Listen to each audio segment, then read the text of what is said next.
Before we begin, a word. Every voice you are about to hear could belong to a real person, and the next one could be yours. Claim a part and read it aloud at footnotesandfolly.click. Good evening, and welcome to Footnotes and Folly. I am Professor Reginald St. John Pemberton, and tonight the last play Shakespeare had a hand in, written with John Fletcher and drawn straight from Chaucer's Knight's Tale and the Two Noble Kinsmen.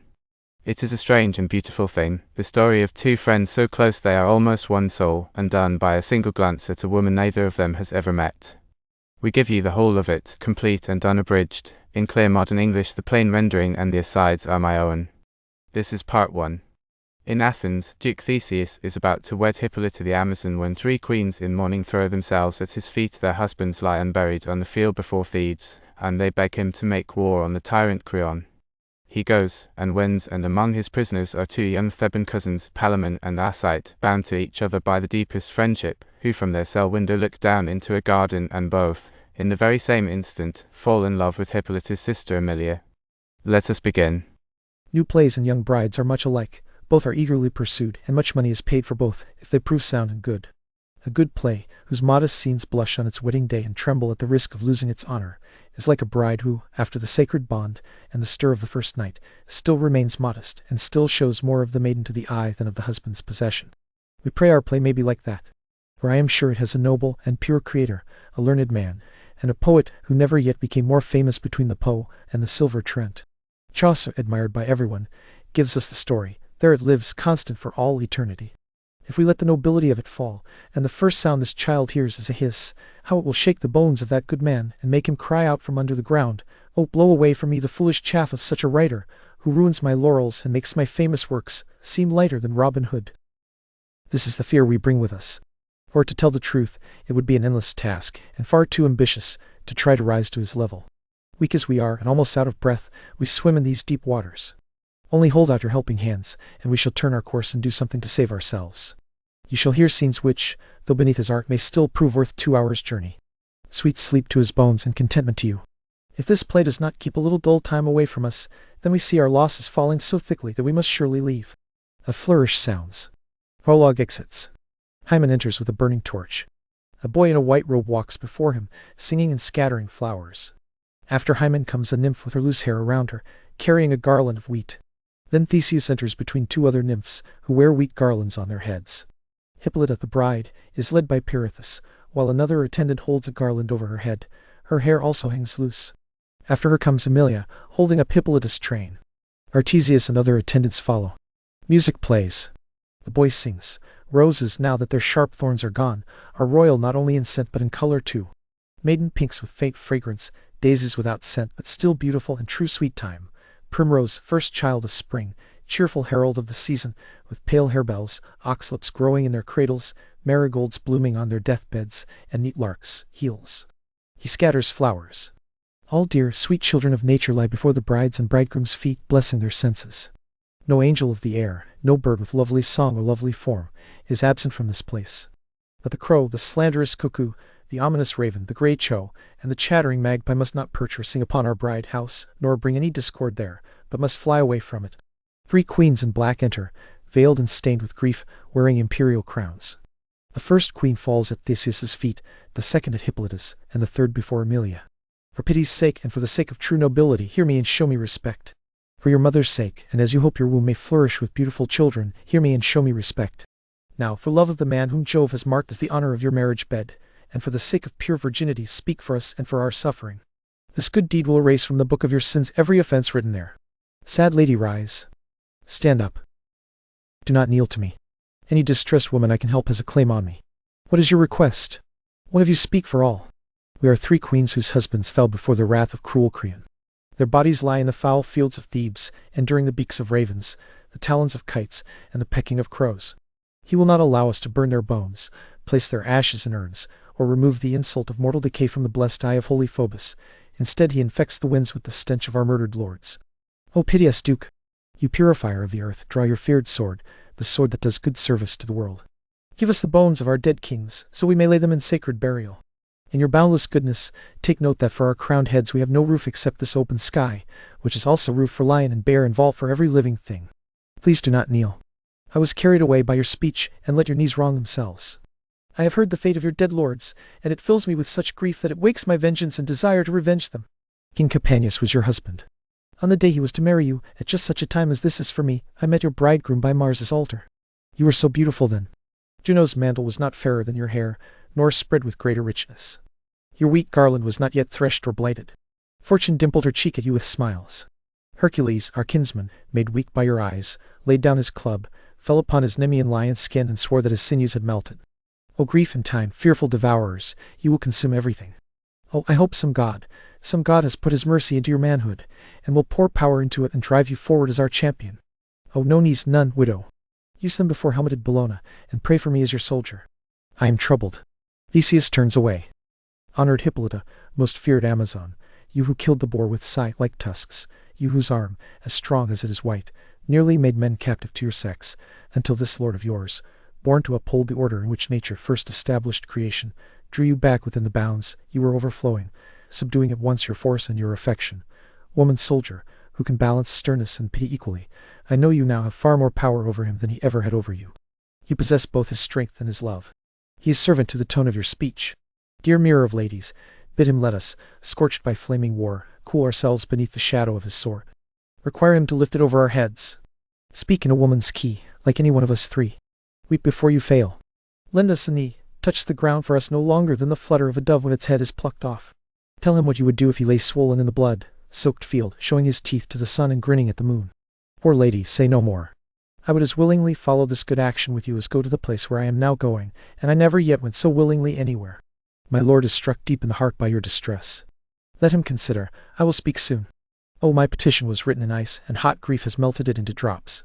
So sorrow, when it loses shape, is pressed down by heavier matter. Please, stand up. Your grief is written on your face. Oh woe! You cannot read it there. Through my tears, like wrinkled pebbles in a clear stream, you may only glimpse it. Lady, alas! Whoever wants to know all the treasures of the earth must know its center too. Whoever wants to fish for even the smallest minnow of my grief must drop his line into my heart to catch it. Oh, pardon me. Extremity, which sharpens many minds, makes me a fool. Please say nothing, please. Someone who cannot feel or see the rain while standing in it knows neither wet nor dry. If you were the model for some painter, I would buy you to teach me what true, heart-pierced grief looks like. But alas, because I am a natural sister of our sex, your sorrow strikes me so strongly that it will reflect back against my brother's heart and warm it to some pity, even if it were made of stone. Please take comfort. Forward to the temple. Leave out not one part of the sacred ceremony. Oh, this celebration will last longer and cost more than your suppliants wore. Remember that your fame rings in the ear of the world. What you do quickly is not done rashly. Your first thought is worth more than other men's labored meditation. Your planning is more than their actions. But, oh Jove, your actions, as soon as they move, like ospreys over fish, conquer before they touch. Think, dear Duke, think what beds our slain kings have. Think what griefs our beds have, since our dear lords have none. None fit for the dead. Even those weary of this world's light, who have made themselves death's most horrible agents with ropes, knives, poison, or a leap from a height, are granted dust and shade by human mercy. But our lords lie blistering before the visiting sun, and they were good kings while they lived. It is true, and I will comfort you by giving your dead lords graves. To do that, we must have some work with Creon, and that work presents itself ready to be done. Now it can take shape. Tomorrow this heat of opportunity will be gone. Then useless toil will have only its own sweat as payment. Now Creon is secure. He does not dream that we stand before your power, washing our holy begging in our tears to make our petition clear. Now you may take him while he is drunk with victory, and while his army is full of bread and idleness. Artesius, you know best how to choose men suited to this enterprise, the finest men for this action, and the number needed to carry out such business. Go and raise our worthiest instruments, while we dispatch this great act of our life, this daring deed of fate in place of wedlock. Widows, take hands. Let us be widows to our griefs. Delay only commends us to a starving hope. Farewell. We come at an unseasonable time, but when could grief, as calm judgment can, choose the fittest time for the best appeal? Why, good ladies, the service I was going to perform is greater to me than any war. It matters more to me than all the deeds I have done before, or any I may face in the future. All the more loudly will it be said that our suit was neglected when her arms, strong enough to keep Jove from a council, will armor your neck by the license of moonlight. Oh, when her twin cherries drop their sweetness on your tasting lips, what will you think of rotten kings or tears, woolen queens? What will you care for what you do not feel, when what you do feel can make Mars kick away his drum? Oh, if you lie with her for only one night, every hour in it will take hostage of you for 100 more, and you will remember nothing except what that banquet commands you to. Though I do not believe you would be so carried away, and though I am very sorry to become such a petitioner, yet I think that if I did not, by holding back my joy, which only breeds a deeper longing, cure their overflowing grief that asks for immediate medicine, I would bring shame upon all ladies. Therefore, sir, Hippolyta kneels. As I now test the strength of my prayers, either believing they have some force or condemning them forever as powerless, postpone the business we are going about. Hang your shield before your heart, around that neck which is my due, and which I freely lend to serve these poor queens.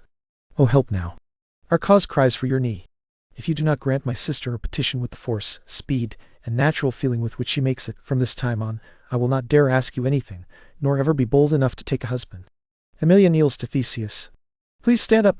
I am already persuading myself to do what you kneel to ask of me. They rise. Pirithous lead on the bride. Go, and pray to the gods for success in my return. Omit nothing in the intended celebration. Queens, follow your soldier. Artesius, as I said before, go now, and meet us at the banks of Aulis with whatever forces you can raise. There we shall find half the number needed for a business that looks even greater than this. Artesius exits. Since our theme is haste, I stamp this kiss upon your cherry lip. Sweet, keep it as my token. Move forward, for I will see you leave. Farewell, my beautiful sister. Pirithous, keep the feast full, do not shorten it by an hour. The wedding procession moves toward the temple. Sir, I will follow close at your heels. The feast solemnity shall wait for your return. Cousin, I command you, do not stir from Athens. We shall return before you can end this feast, and I ask you to make no reduction in it. Once more, farewell to all. All exit except Theseus and the queens. So you still prove the world's report of you true, and earn a divinity equal with Mars. If not above him, you, though mortal, make human passions bend themselves toward godlike honors, the gods themselves, some say, grown under such mastery. Since we are men, this is how we should act. When we are subdued by the senses, we lose the name of human. Be of good cheer, ladies. Now we turn toward your comfort. A flourish sounds. They exit. Palamon and Arcite enter.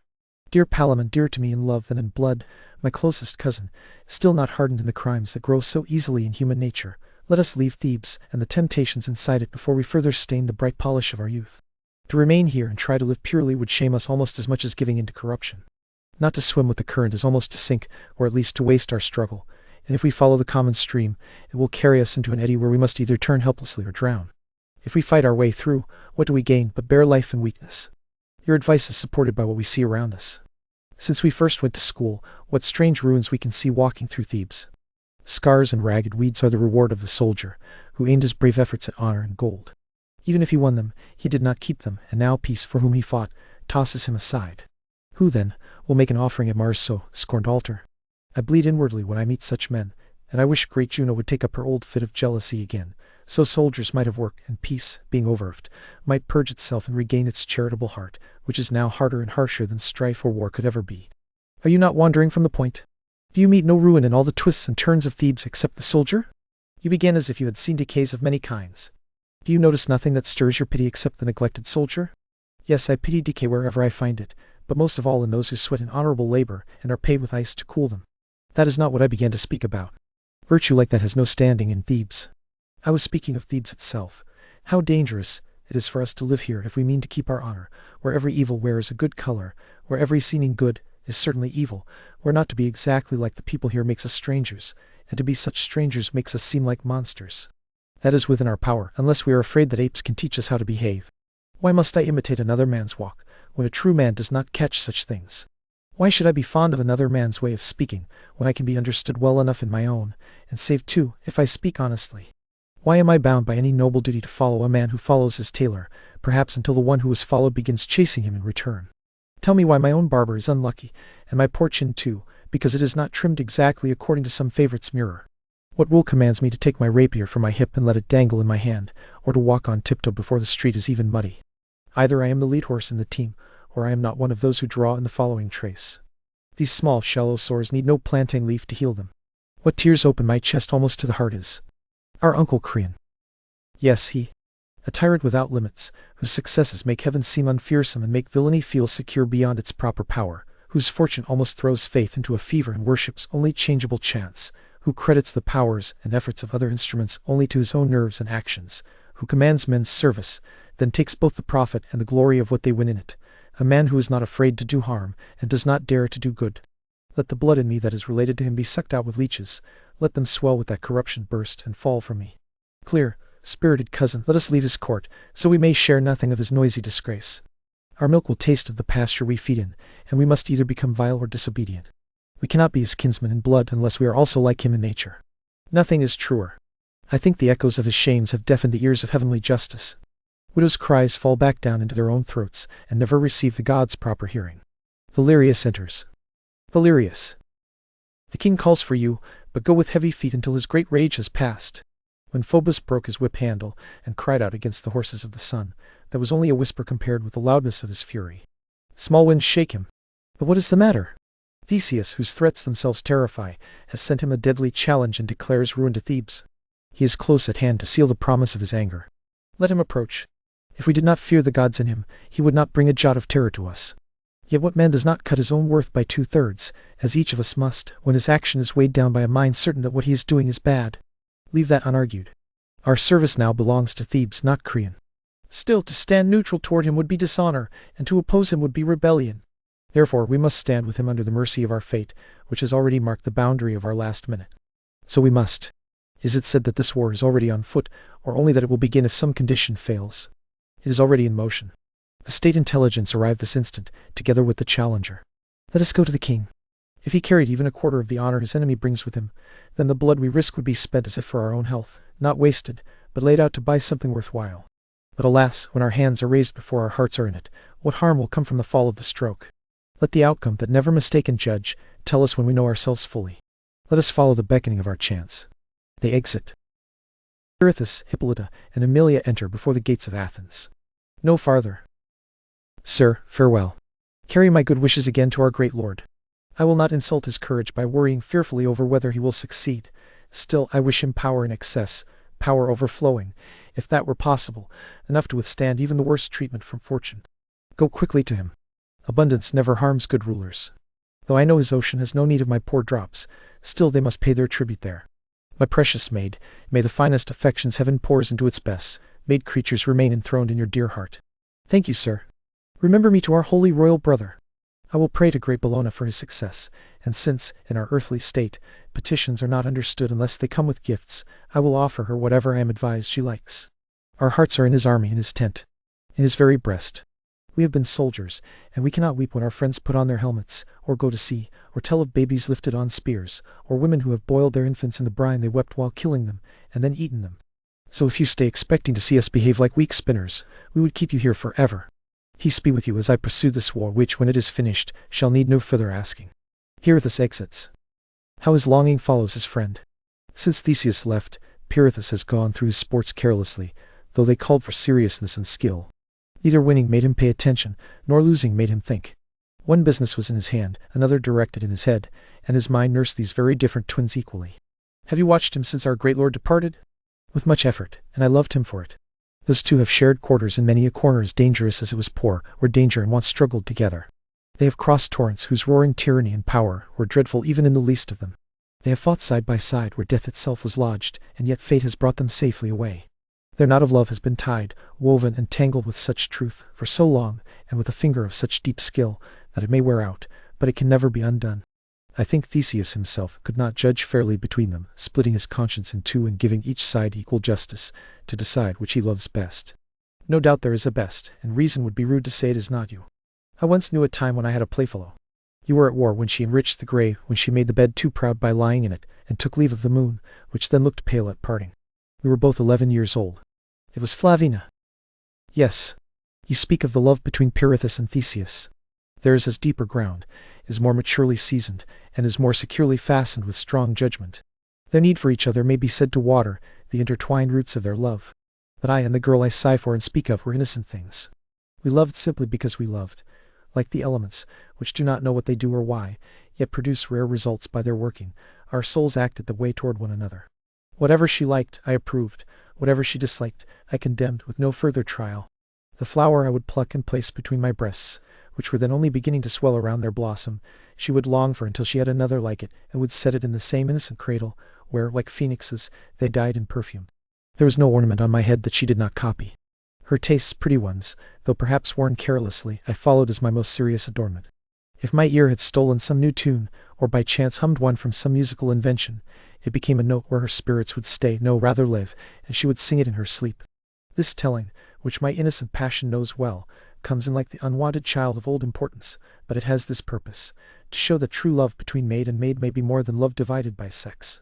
You are out of breath, and this fast, high-flown speech is only meant to say that you will never, like the maid Flavina, love anyone called a man. I am sure I never shall.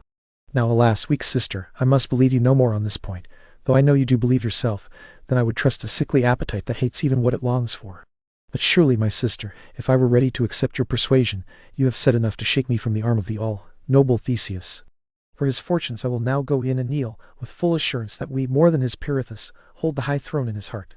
I am not arguing against your faith, but I still keep mine. They exit. Cornets sound in a field before Thebes. A battle is fought within, then a retreat is sounded. A flourish. Theseus enters victorious with a herald, other lords and soldiers. The three queens meet him and fall on their faces before him. May no star be dark to you. May both heaven and earth be your friends forever. All the good that can be wished upon your head, I cry amen to it. The impartial gods, who look down from the high heavens on us, their mortal herd, see who does wrong and in their own time punish it. Go find the bones of your dead lords and honor them with triple ceremony. Rather than let there be any gap in their dear rights, we would fill it ourselves, but we will appoint others to restore you to your dignities and make even whatever our haste leaves unfinished. So farewell, and may heaven's good eyes look on you. The queens exit. A herald and soldiers enter, bearing Palamon and Arcite on biers. Who are those? Men of great rank, as may be judged by their equipment. Some men of Thebes have told us they are sisters' children, nephews to the king.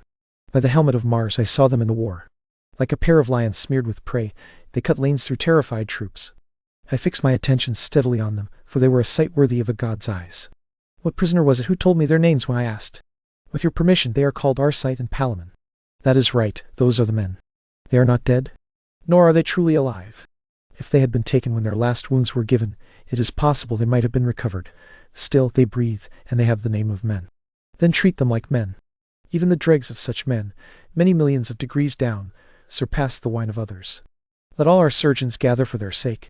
Let our richest balms be spent freely rather than sparingly. Their lives matter to us much more than Thebes is worth.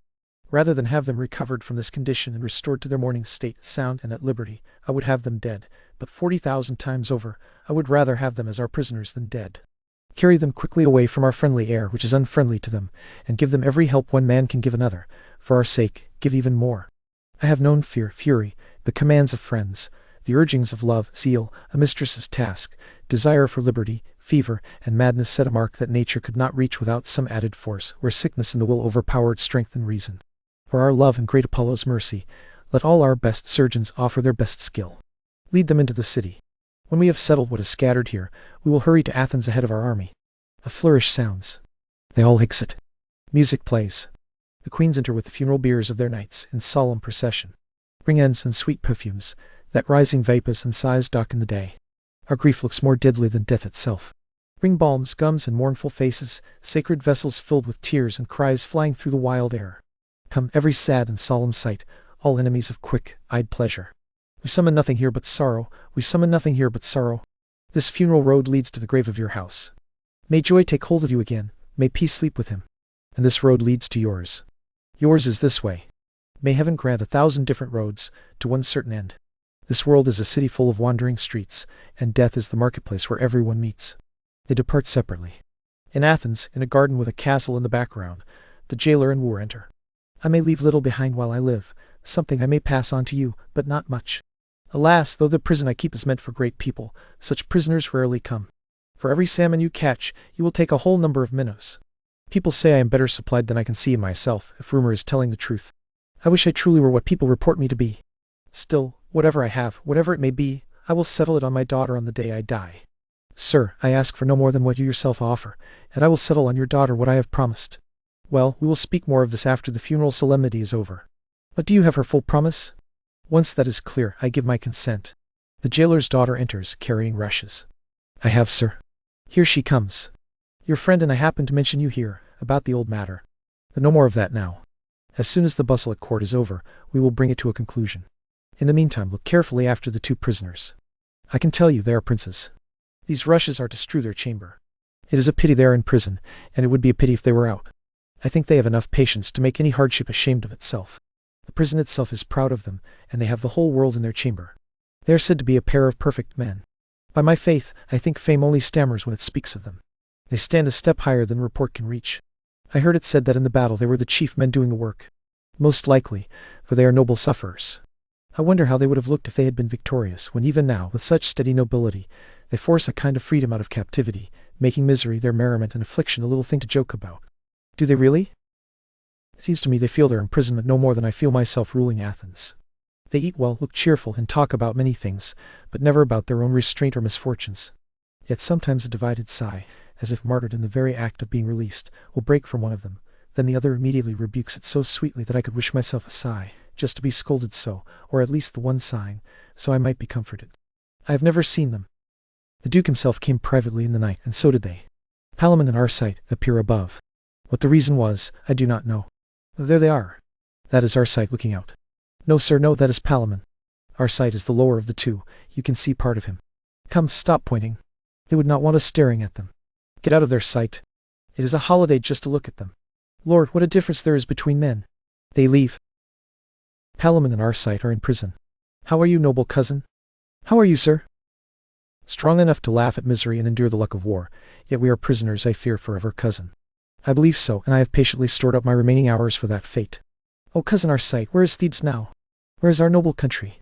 Where are our friends and family?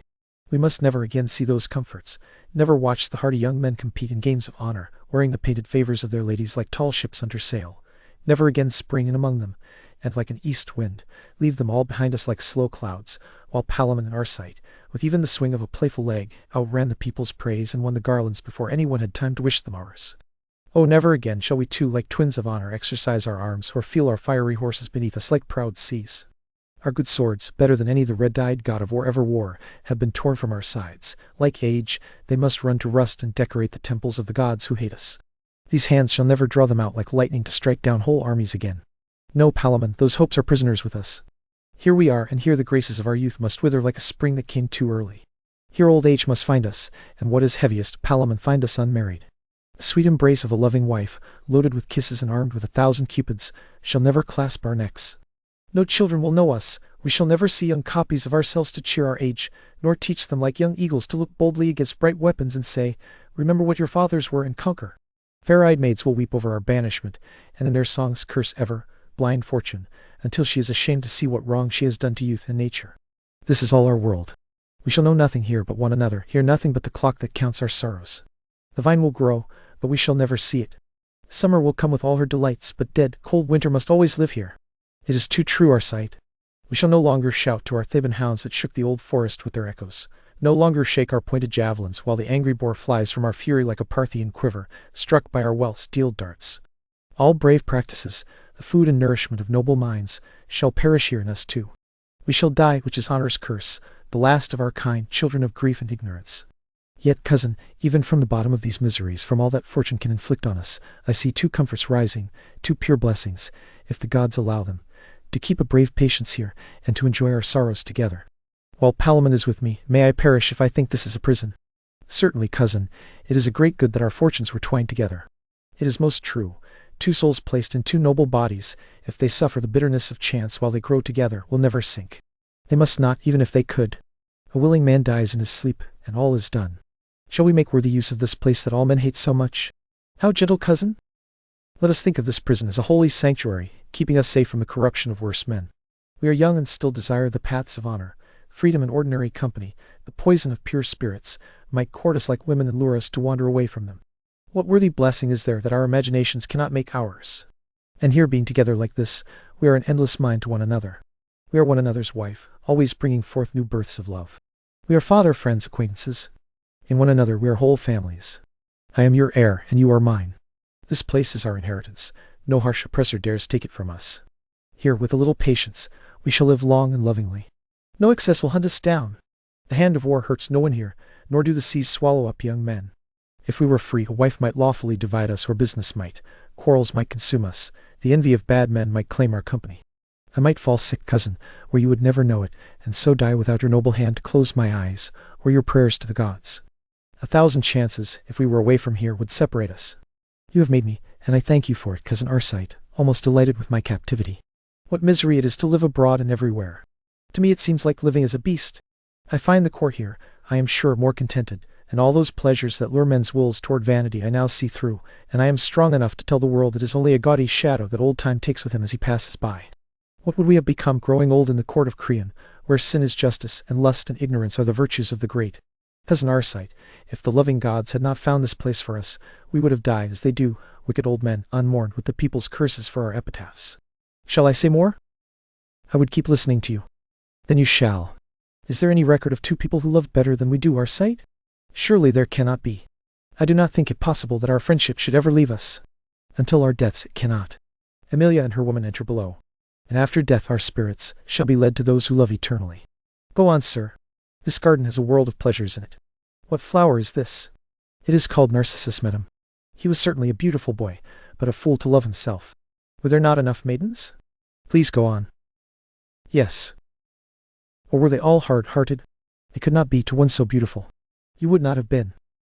I think I would not, madam. That is a good girl. I hate care with your kindness, though. Why, madam? Men are mad creatures. Will you go on, cousin? Can you not work such flowers in silk, girl? Yes. I will have a gown full of them, and of these too. This is a pretty color. Would it not look wonderfully on a skirt, girl?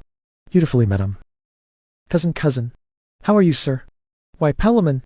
Never until now was I truly in prison, Arcite. Why, what is the matter, man? Look and wonder. By heaven, she is a goddess. Ha! Show reverence. She is a goddess, Arcite. Of all flowers, I think a rose is best. Why, gentle madam. It is the very emblem of a maiden. When the west wind courts her gently, how modestly she opens and paints the sun with her pure blushes.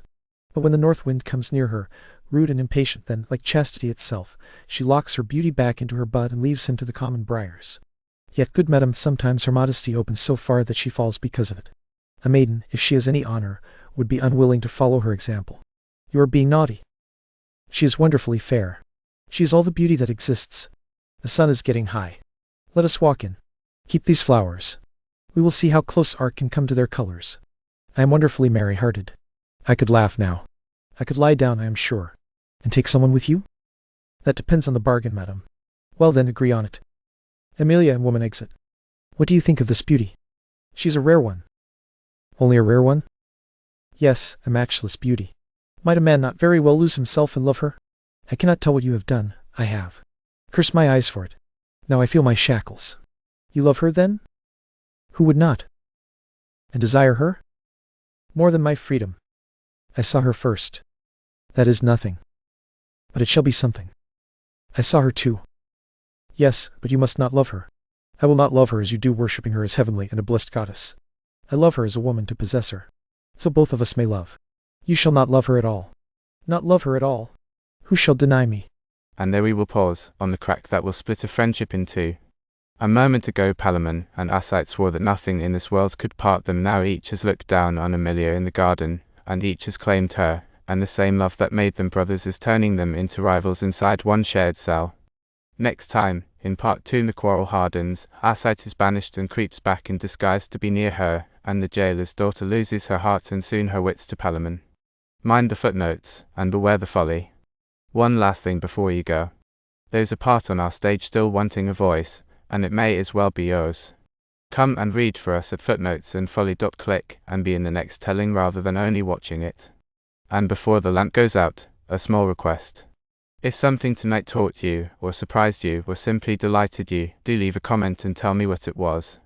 And if there's a work, an author, or a tale you should like me to take up next, set it down there as well. I read every one, and many an episode has begun its life as a viewer's suggestion. Until next time.